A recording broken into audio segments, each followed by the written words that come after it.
going to show you here how to take out a cracked screen on a computer and how to buy a replacement screen. I'm not going to show you installing the screen because I don't have it in stock at the time of this video, but we'll show you the first half.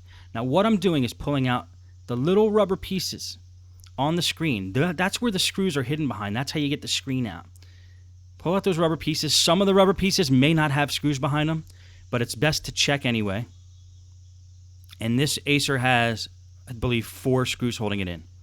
So once we get those rubber pieces off, there might be a couple stingy ones here, and I just use a little tiny flathead screwdriver to pull off some of those pieces that don't really want to come off, or some of them lay flush and you can't actually get a grip on it.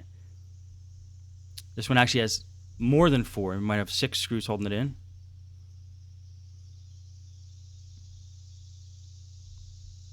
So get all those covers off. Then we're going to hit it with a Phillips screwdriver. And you'll see there, pulled off all the covers, exposing those screws. And that's how we're going to get the screen out.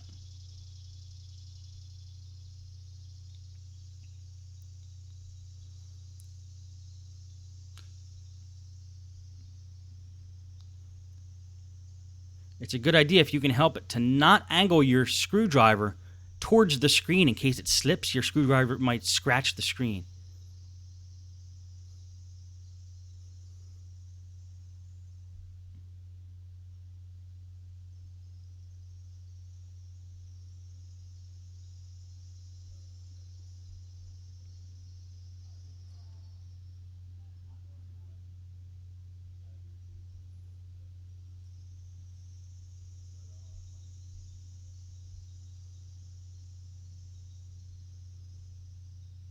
Once all the screws are out, try to find a spot where the screen bezel is going to come off easily. It might be the side, it might be a corner. And there we go, we got some action there. See if you can take your fingernail or a plastic piece and kind of bring it along the edge and pop the whole rest of the screen off.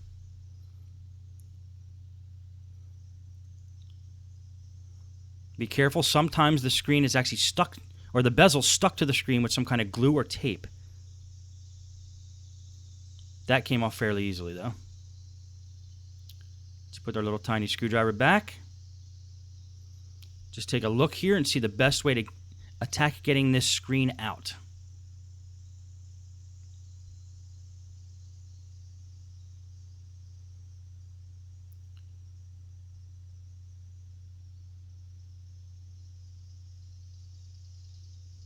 Just going to unattach the inverter cable there, so there's no power going to the screen. And the way to get a screen out, the screen is usually attached just with screws in on the side. They're screwed into the side rail. Sometimes you can't get to these screws unless you loosen the hinges up a little bit, but this computer looks like we'll be able to get to the things pretty easily. So just unattach the little tiny screws from the side rail.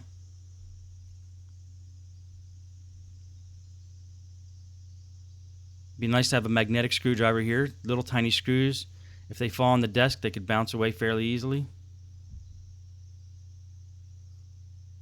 Normally there's 4 screws holding these screens in on each side, but this one only apparently has 2 on each side. It's not the greatest design because it adds too much flexibility to the screen and it could break it. And then the screen just pops right out. Now the LCD cable is still attached. We already unattached the inverter cable, so that pink and white one towards the top of the screen, which powers the bulb, we already unattached that.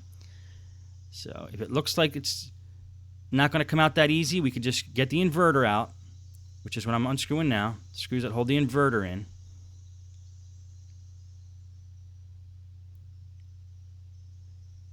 And flop the screen down, lay it flat. If there's tape holding that LCD cable in, pull up the tape. Be very gentle. You're not supposed to put a lot of pressure on these circuit boards on the screen.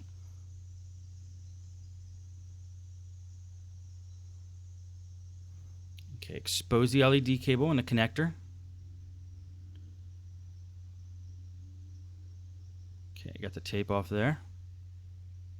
Just going to put it right there on the screen for now.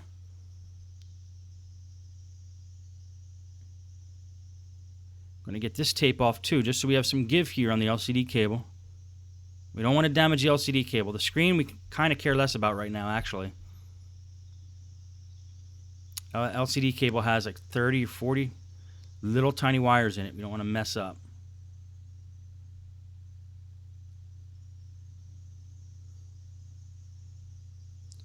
And that pops right out. The LCD cable either pops right out, or sometimes it is. There's two little locks that you got to squeeze on the side to get it out, which I'll show you in a prior video. And we're just going to keep that LCD cable kind of out of the way for now.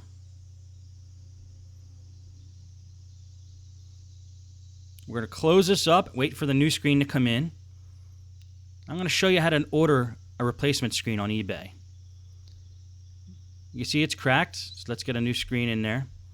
Flip it over and look at the model number on the back of the screen. The model number is right here. It's that LP141WX1 parentheses TL parentheses A2.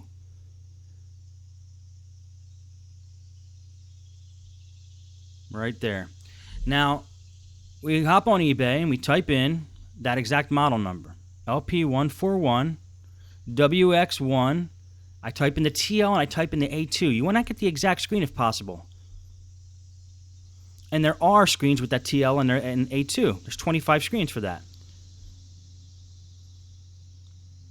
So let's look at what we got here. See if we can find a good deal. Screens look like they start at 80. Or start at 50. That's not bad. But we're going to sort them by price. See if we can find the best deal. Okay. Got a couple screens here. I'd like to buy new, so look at that new screen. That's Laptop Z Outlet. That is a company I had terrible experience with. I'm going to throw them out right now. We are not buying from them. Even though they have good prices and good feedback, they actually blackmail you into giving you positive feedback. If you give them negative feedback, they won't refund your money. Now this buyer, this is DVD Super 999. A great buyer. I've bought many screens off him. Never had a problem. He ships from Austin, Texas. $79. $10 shipping, great price, buy it now. So you do the buy it now through PayPal. You generally have to wait about 3 to 5 days for the screen to come in. And then you install it, same way we took it out. Again, I can't say enough good things about DVD Super 999. Great seller. I've been buying screens off him for years. Try to avoid Laptop Z and Screen 8 if possible. But that is how you buy a screen on eBay and replace a screen.